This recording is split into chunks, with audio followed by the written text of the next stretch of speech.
and then we have a couple of minutes, but if you want to start telling me which problems you're most interested in, I will get them ready.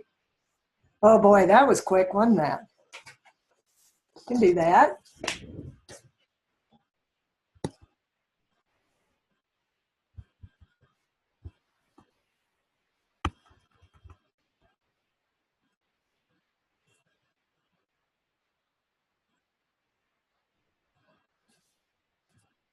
Any others that people are interested in? Okay. So, like in this problem right here, 4.48.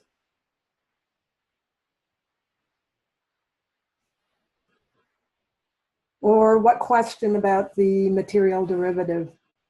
Yeah, this one I'll certainly go over, but do you have, same for me, I'm just gonna, how to decipher. Let me think about, we actually have a problem that does do that. So when we do that, I'll explain it. Well, actually, I have about 1 minute. When you say decipher the material derivative in the book, are you saying when they do that big thing that goes like this? And then equals this, and then that V dot this? Is that the part? Okay, we'll go over that. And actually, I will go over it tomorrow in class. That's one of the things that I was planning to do because we actually have some extra time. And that was something that I thought was probably a little bit more confusing than it should be. Yeah, right. All right, well, we'll get that ready.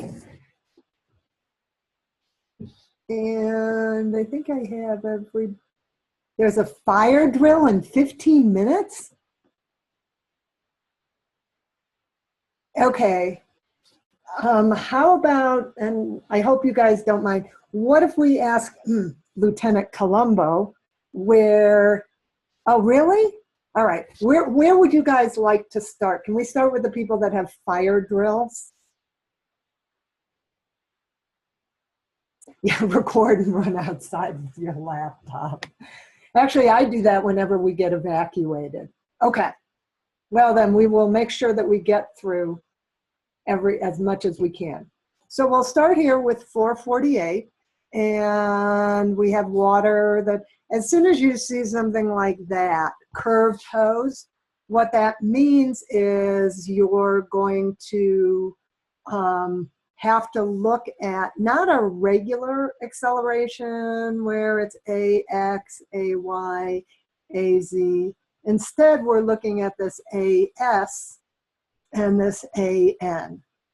So if we write these two out, AS is just equal to dV dt plus V dV ds. That's as simple as it is.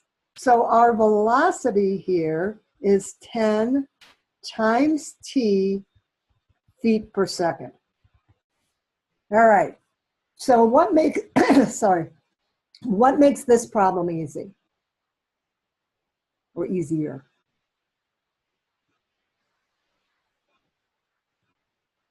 Well, there is a dt. Maybe I should write it. And so let's go back to this and this. And that v that we're looking at is 10 times time feet per second. So what is v a function of?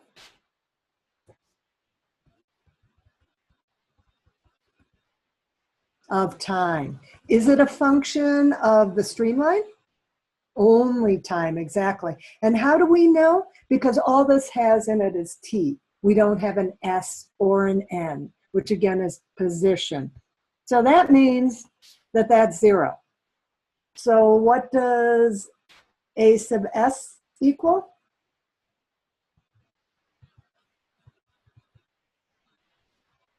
You ask me. It equals 10 or dv dt. That's exactly right. So here, and that's one of the things, don't make them harder than they are. In the book, it says,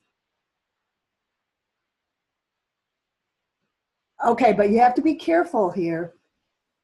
When they said that, and you're looking back at when we were looking where it wasn't with respect to time, now we're looking at the material derivative, and maybe this goes back to the questions that people were saying. Before it just said a sub s was just as a function of position. Now when we're doing the material derivative, we have to look at it as a function of time. And what that means now is that instead of having just v dv ds, we have now a local, or actually it's a dv dt as a function of time. Okay, so we've gone beyond chapter, I think we introduced that in like chapter 3, but now with chapter 4, we're introducing that time term. Does that make sense?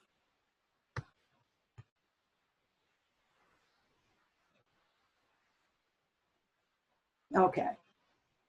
So what is our a sub s? What is dv dt? 10. So this is what it means, is that for any time, it's 10 feet per second squared. However, now we're going to look at our normal acceleration. And here, it's exactly as you did see in the book. There's no time dependency on the normal. It's just the v squared over r. And so here, what do we end y now? Oh, that's the definition of it. So for example, like when we do the streamline one, we only have the streamwise coordinate and a time one. When we're looking at the normal, the only thing we have is centrifugal acceleration. Nothing that has to do with respect to time. I mean, yeah, there's a time in there, but this is the only thing that we look at. Okay. Does that mean that I gotta go pull out the, I don't know if you can hear me. I'm at home, so let's go here. So where did the dv dt? All right. Let's go back to chapter 4 so that I don't lead you astray. So here is the acceleration.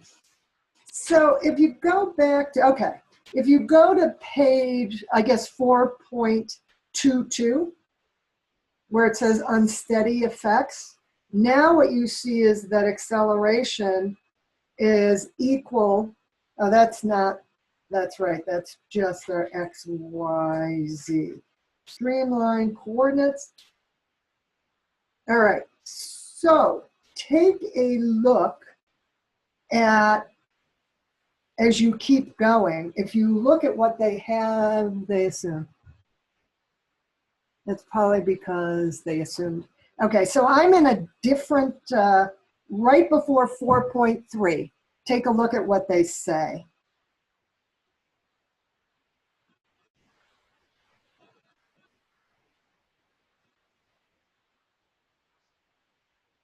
Yeah, if you look, that's exactly right. In that particular thing, the acceleration in the very beginning is that dv dt, but as soon as it becomes steady flow, then dv dt and ds dt are 0.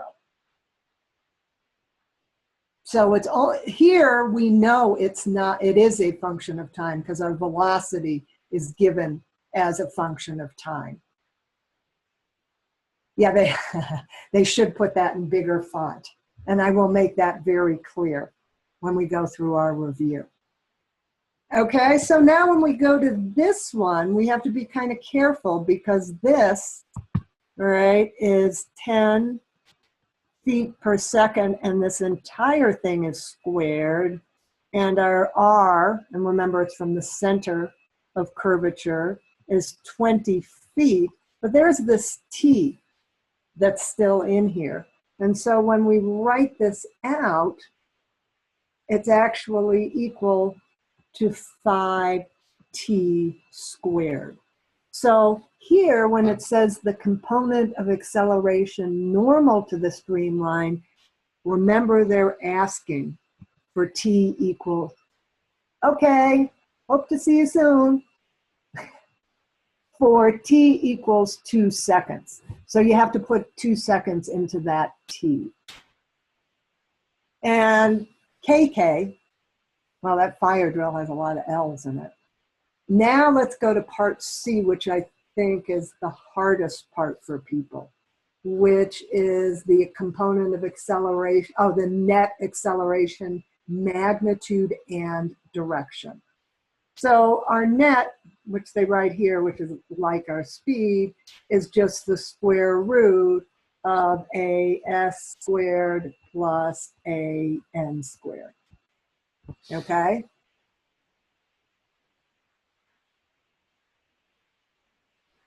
Why 2? No, I understand why you think it's 2. First, you have to get the expression, and then you have to put the 2 in there. All right? So first, what you want to do is you want to find an expression for any time. Yeah. And then you put the 2 in, so it ends up being 40. Make sense? Okay. All right. So this is what your normal velocity, speed would be. Now, and this is where it's really hard. Let's say we have this velocity vector, and we know that our normal velocity here is 20, and we know that our streamline velocity here is 10.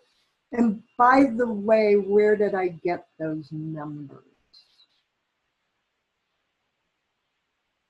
Okay, so that goes back to A, right, in math, right? So in A, we found that A sub s was just 10 feet per second squared because they're for all t. In B, we found that it was 20 feet per second at t equals 2 seconds. So now what we have to do is when they talk about the direction, they're talking about the angle. So here, right, if we look at this angle here, right there, what do we use? I mean, obviously we use trigonometry, but how are we going to find that angle using A sub s and A sub n?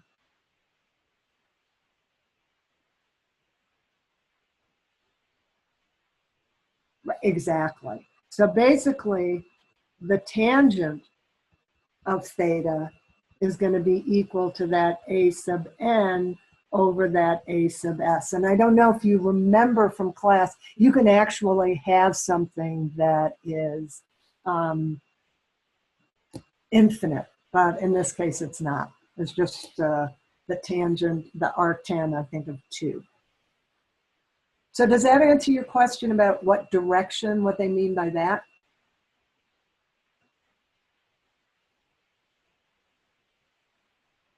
You're welcome. Where should we go next?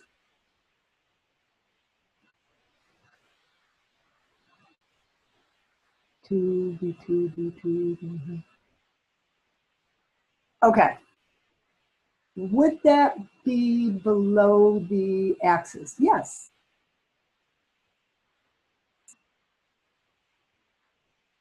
Well, basically, I mean, you can do it either way. You're going to get the same one. But if you take a look here, right, it depends on how you draw your axis.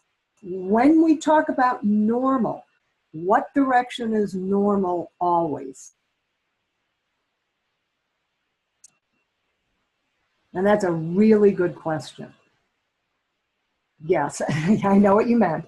So basically it's perpendicular to the streamline and towards the center, okay? And that's why this is how you always draw the normal. Okay? All right. We're happy with that. Is there somewhere else we want to go? dVds equals 0. Just one quick thing, because here's velocity. It's 10 times t. There's no s in there. Look, I got here. How to do. I'm not sure what you're asking.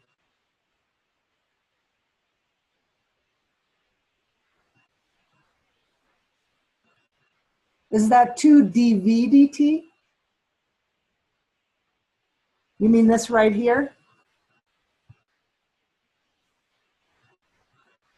Okay, so again, in fact, we just took a look at that. By definition, if we're looking at the streamline velocity, if it is unsteady, which it is, it's a function of time, first you have the velocity with respect to time, and then you have that normal, I guess, convective streamline acceleration that we talked about before, which is v dv ds. So S stands for streamline.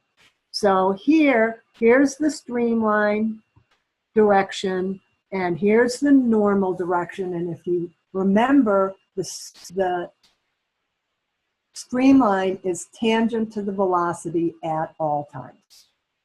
Does that make sense? Does that answer your question? Okay, good.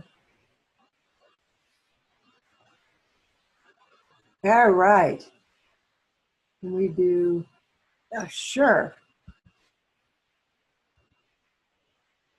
Oh, actually, now we can talk about material derivatives, because somebody had asked me about this.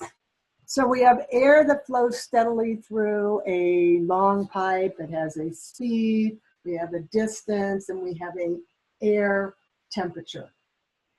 So if we look at the definition of material derivative, and we'll go back right here, it basically says it's d of something, and I used lambda, I think, dt is equal to whatever that is, dt, plus u, whatever that is with respect to x, plus v, whatever that is with respect to y, plus z, whatever that is, sorry, this is w, with respect to z. All right. So we are looking for, and when you have the material derivative, what it means is specifically the rate of change as we follow a particle of the material of some property of that fluid particle. So what property is it that we're looking for here? Exactly, temperature.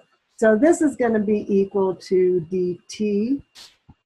dt plus u dt dx. Is there any v?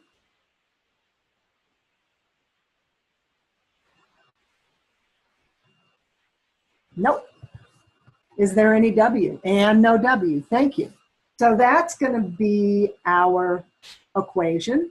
And so our temperature is equal to 300 plus 10x our u is going to be equal to 50 plus 0.5x. No. What here automatically, now that you see the different equations, what drops out besides our v and our w?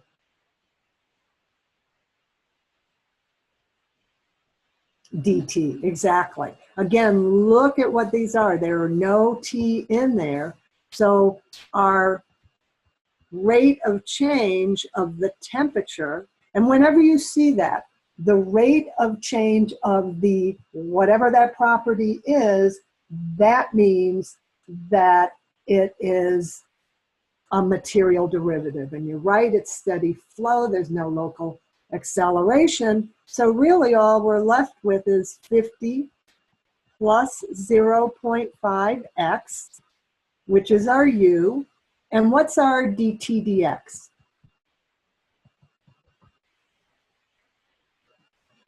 $10, exactly. So we multiply this by 10. And so that equals, I guess, like 500 plus 5x. So what that means is that's our change in our material derivative at any x. Okay? So what x are we looking for here? 5 feet. Okay? So you just put 5 into here and you solve the problem. And so yes, whoever said this originally, you are absolutely magic. Yeah, it always looks like magic when I'm doing it. And then you look at it and go, ooh. What's one of the things to always look at is this is the overall equation. And actually, if you multiply it by the x, then you get the number. So what are our units here?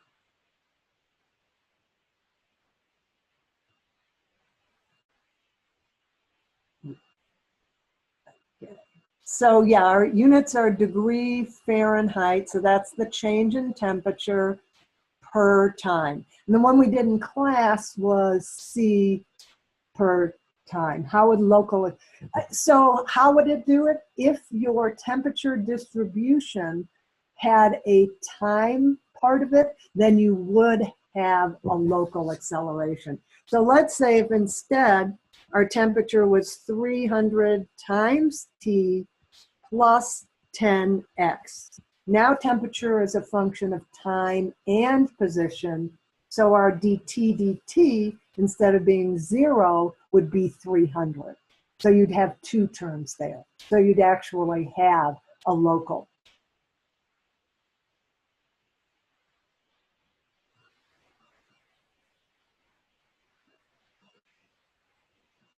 And in fact, to be specific, what we would do is just add 300 to this. So it will change it significantly. Okay. Are we okay with that before we go on to, yes, all right. 411 streamline directions, etc. So we have this velocity field, we have feet per second. Boy, somebody mentioned, and it's absolutely true, any new materials for tomorrow's class. Does that mean that you're not going to come to class? Can we use a program to graph this? Absolutely. As long as you show me your data. Okay. You're not coming. Well, I'm actually going to do some new material and then I'm going to review the exam. So, yeah, now you're coming. All right, so we have this velocity field. If you notice, it's in both the x and y, the u and v direction. And we want to plot the streamline that passes through x equals 0 and y equals 0 and compare it with the streak line. All right, so anytime you see that you have to plot the streamline, what does that mean that you have to do before you can even graph it or plot it?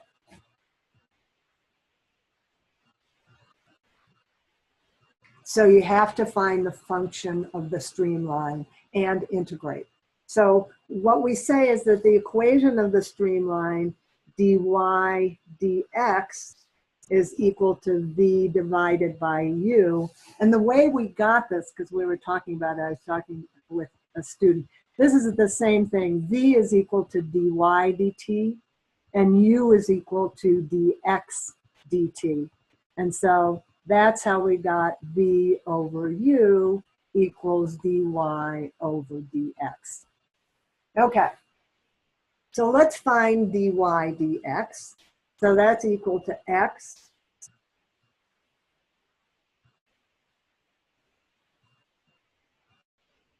Did I lose you, or are you guys still here? Okay. It's just my monitor that's going kind of crazy. All right. All right, so our v is equal to x times x minus 1 times y plus 1. Our u is equal to just x. And so this is equal to dy dx. And I think what somebody mentioned is, what do we do next?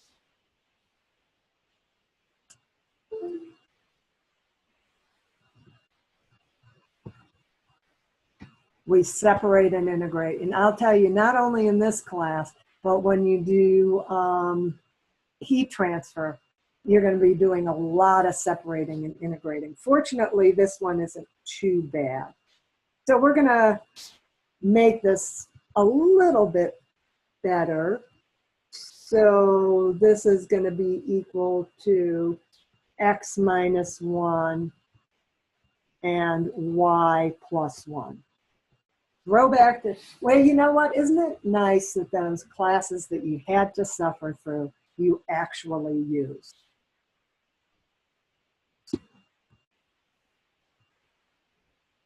So I saw somebody's face. I, whoever that was, should probably turn off the webcam. There we go. That's kind of funny, but. All right. So let's separate this. So this is dy over y plus 1 is equal to x minus 1 dx. Okay. It was an element of surprise. So now we just integrate this, and you can see that it's a natural log. So we have ln of y plus 1 is equal to 1/2 x squared minus x plus c.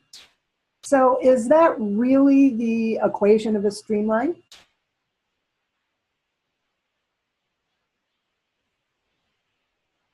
No, we don't need to find c, and that's actually a really, really good point. What we're going to, and in this, okay, I take it back. Normally we don't have to, but here we do. That's exactly right. Everybody is right. So we have to find c. We're going through point 0. We have to write it as a function of y. So everybody is right because it goes to the origin. X has to equal y, has to equal 0. And so if we do that, right, what we end up with is that the ln of 1 is equal to the constant, because everything else is 0. So if that's the case, what is the constant? Is 0. So our constant is 0, and now we can go back to this ln of y plus 1 equals 1/2 x squared minus x. And then what we finally do, and you said that, are you still outside? I hope not. We need to do it in terms of y, not natural log of y. And so basically all you're going to do is take the exponential of both sides, and you're going to say y equals some function of x. So you're back in? Good. That was a short fire drill. Anyway, so there is your, yeah, and the reason is you're trying to plot it. So if you're trying to plot it, you're going to want to do, remember, x and y. All right. Now you could do it like ln versus whatever x squared, but that's not going to give you the streamline. The streamline, or what what it should look like, is y and x, and that comes back to this right here. So yes, it does need to be y equals some function of x plus a constant. And so here, and as somebody asked, absolutely, you can use whatever you want to graph it. You can probably do this one by hand. It's pretty simple. And so now the big question is, compare this streamline, so it's only one streamline, with the streak line through the origin. And the reason I put this in is so that you can understand really what a streak line is. So a streak line, if you recall, is the path or the particles that have already passed through. So this is a function of time. And here, if it's steady state, right, and it's no longer a function of time, exactly. That's just what I was going to say. Streamline is the same as the streak line. There's no dependence on time, and you have steady flow. In fact, you said that a lot better than I did. What do you think? Do we need to put arrows on the screen? Yes, you do have to put arrows. So what do you think? That's a great question.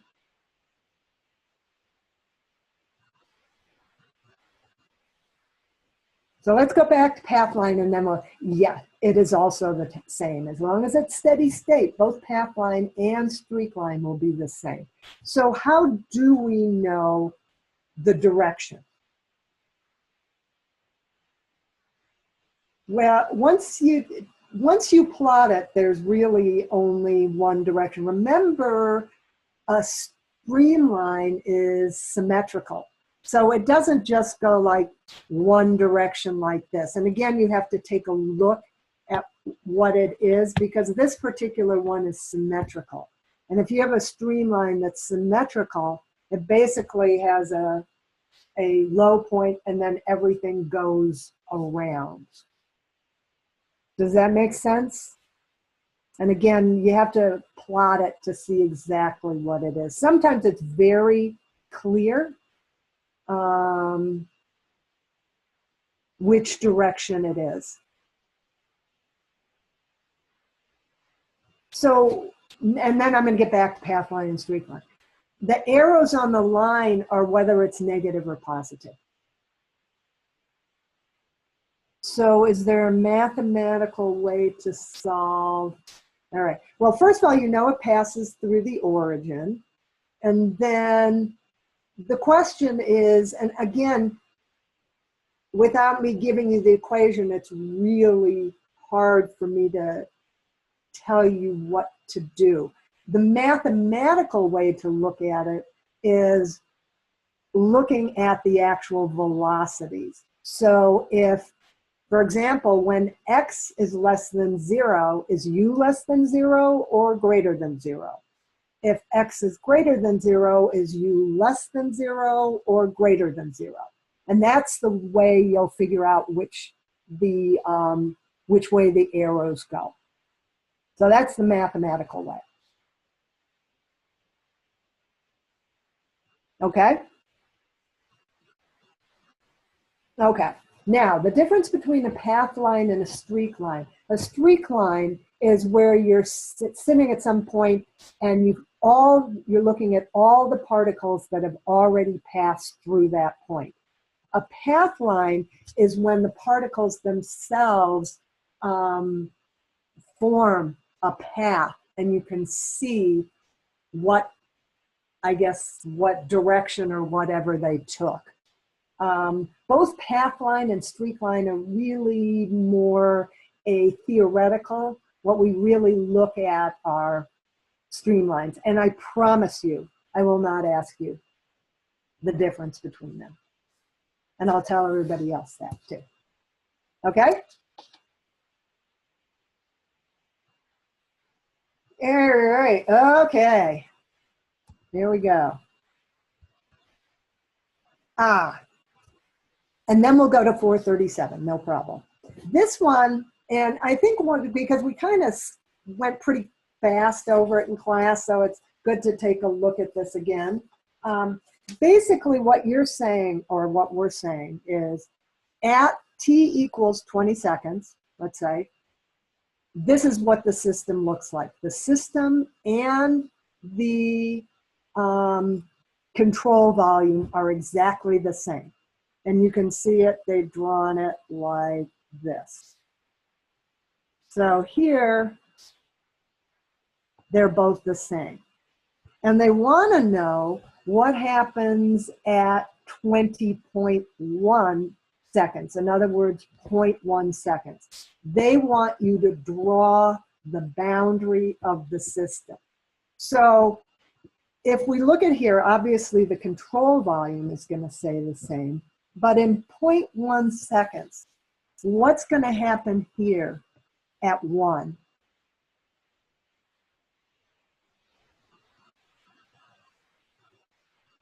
And which way is it going to go? So we have 0.2 meters in. How about here at 2? 0.1 meters in. And how about here at 3?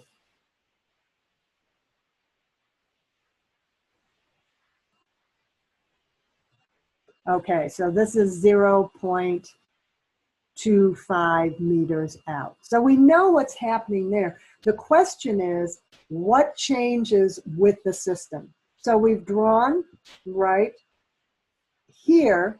This is our control volume. So let's look at 1. So our control volume and our system were the same at 20 seconds.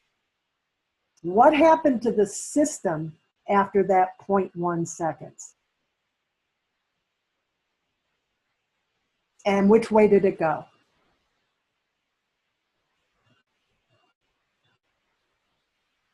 Go back, take a look at 1. Okay, we're looking right here. Did we go in or out? Yeah, so we went in. So basically what happened is, here's our 1, which is where our control volume was. However, our system has shifted in by 0.2 meters. So that's going to be the boundary of our system after 0.1. And this is what's here is the amount that's gone in. But the important thing here is, where do you put these numbers? So let's go here. So now we're going to look at 2. All right. So at time equals 20 seconds, they both had this boundary. What happened, and the control volume always stays the same, but what happened after 0.1 seconds at 0.2?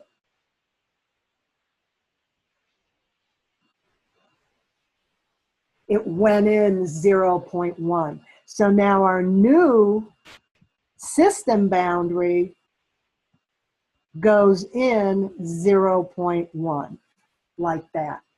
Now let's look at the final one. Let's look at 3. So this is 3, right? And it looks like that. And that's what at 20 seconds. What happens at 20.1 seconds? And I think you already told me.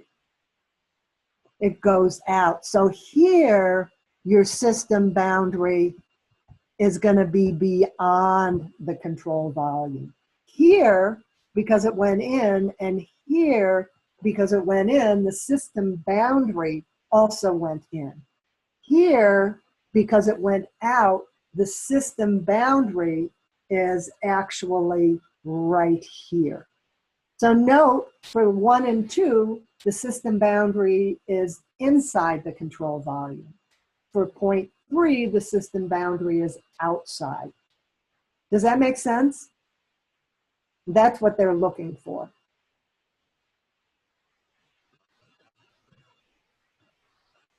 Is the system volume equal to the control? No, no. So the thing you have to be where,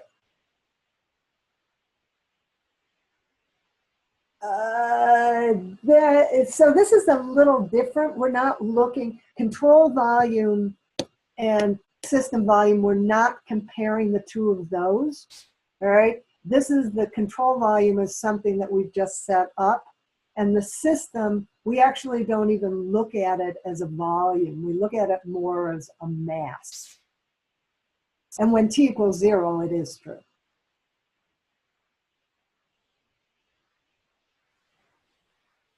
And you know, let's wait until after this first exam where I'll explain this in more detail. And this right now is a very sort of superficial explanation. But yeah, that sounds good. It always sounds good. So I heard somebody say something. So is everybody okay with this? Makes sense and everything?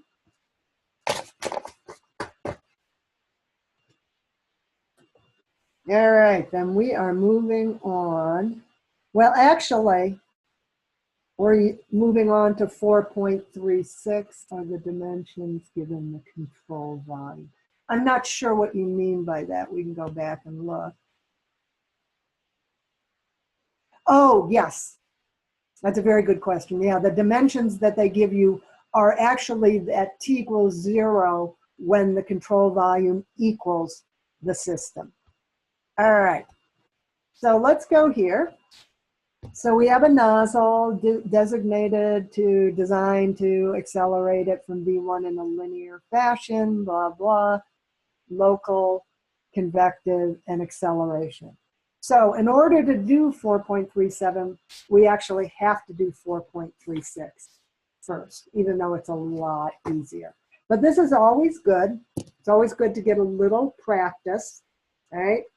So we are looking for the local acceleration, the convective acceleration, and then two different ones. So when we're doing our acceleration, right, that would be that whole material derivative. But in this case, it's only going to be in the x direction, okay? So now we have to figure out, it says it's a linear velocity profile, but we have to figure out what it is. And it's basically this u equals mx plus b. I think the way they say it is u equals ax plus b. And so you're going to do two equations, two unknowns. You're going to find A, you're going to find B, and then basically the only thing you have in this acceleration is u du dx. Okay, and so if that's the case, first of all, what kind of acceleration do we call that?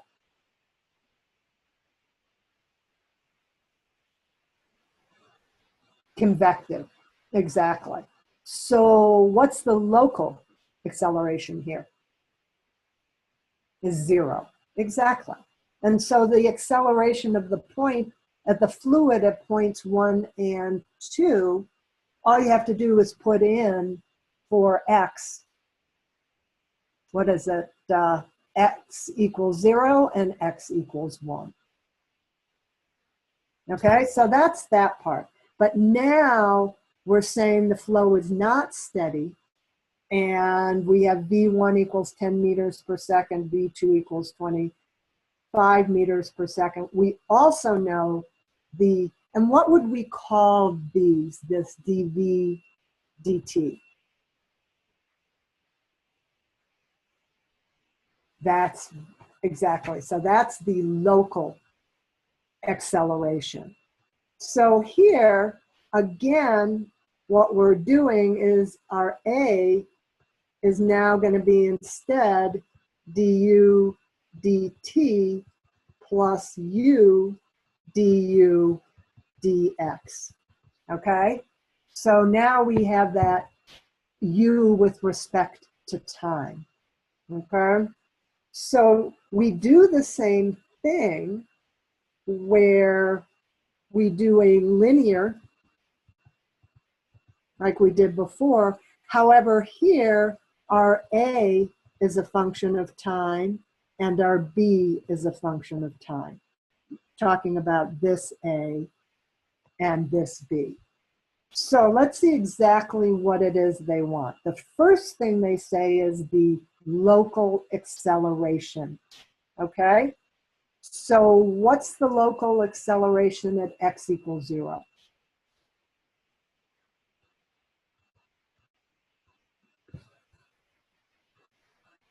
And you have to take a look at both questions to figure it out.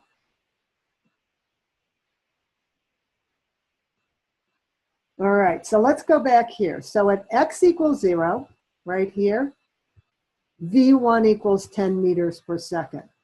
When v1 equals 10 meters per second, what is dv dt?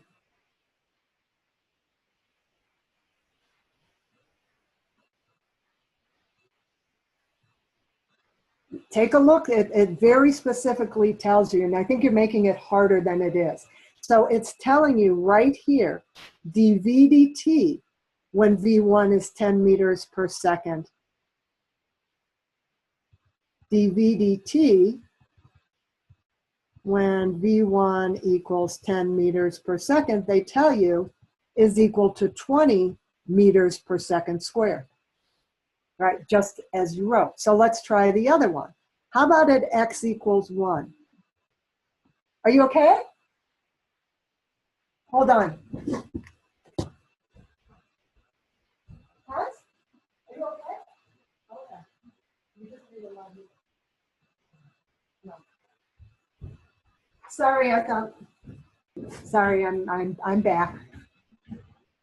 All right, that's only for the second one. Okay. So what do you mean it's only for the second one? For the second question? 437, yes.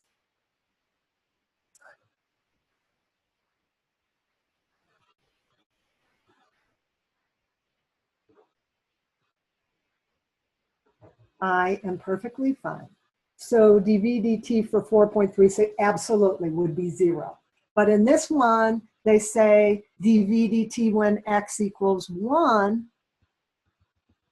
and v2 equals 25 meters per second. They tell you right away it's 60 meters per second squared. And so when they have the convective acceleration, it's just the same u du dx, and you find it at 1, and then you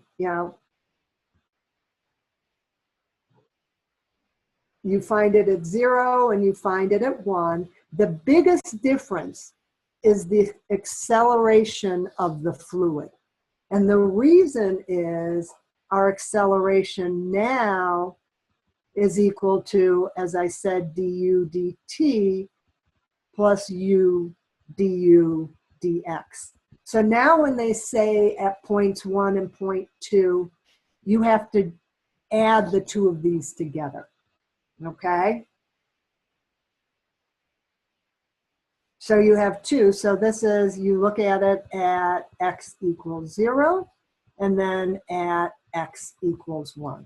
So the difference between this one and the previous one is you have that added term.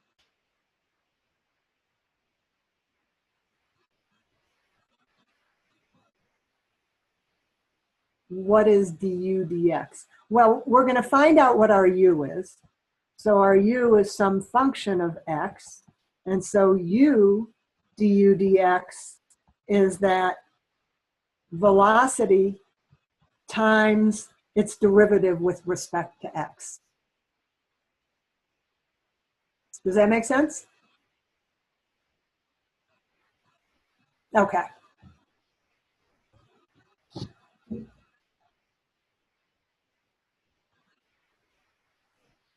So I think those were actually the only really difficult ones, not that we have.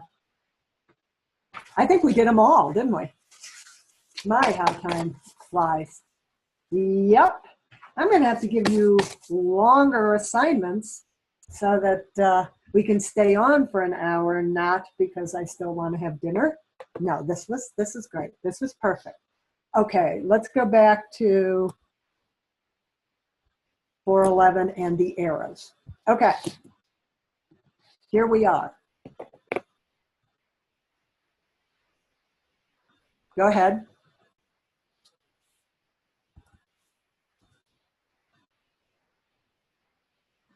Right. And so when you do that, what happens? Exactly. So what does that mean the directions are going? Does the V value, yes, the V value.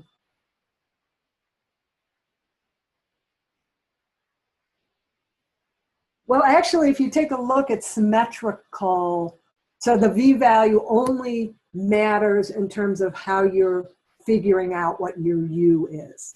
So you say away. So you have it going away from 0. So here's, let's say, our 0. It's going maybe one direction and maybe the other.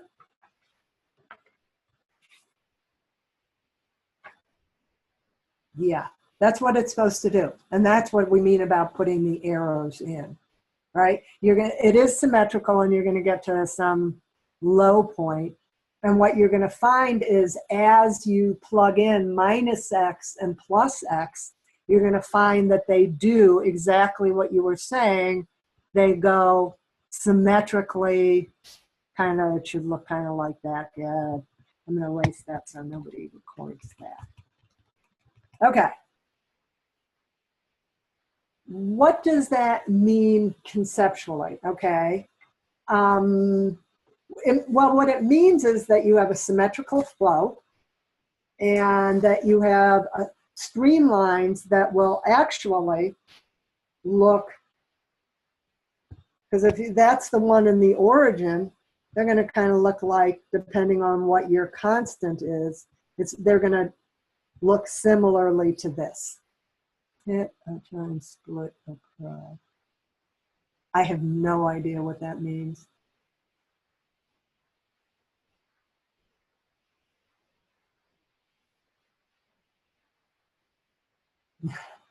That's good. It's too late for me, and I still don't have a kitchen.